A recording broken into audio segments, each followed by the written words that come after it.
प्रणाम सब गोटे के। हम राधा। आई बजरंगबली के जन्मदिन छनि, एही उपलक्ष्य में एकटा बजरंगबली के गीत। तोरे पर, हाँ तोरे पर केलौं गुमान हो, संजीवन बूटी लाद हनुमान। तोरे पर केलौं गुमान हो, संजीवन बूटी लाद हनुमान। रानी कौशल्या के राम जी ललन माँ, रानी कौशल्या के राम जी ललन माँ।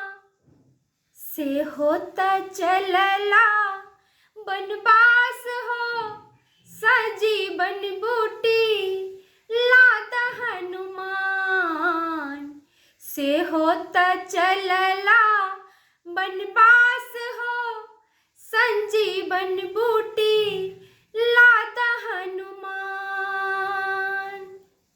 रानी के कई के भरत ललन माँ, रानी के कई के भरत ललन माँ। से होता चलला ननिहाल हो, संजीवन बूटी लाद हनुमान। से होता चलला ननिहाल हो, संजीवन बूटी लाद हनुमान।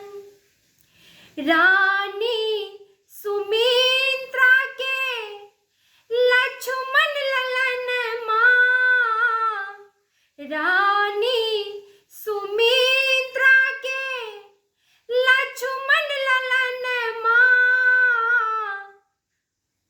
तिनको त लागल शक्तिमान हो, संजीवन बूटी लाद हनुमान।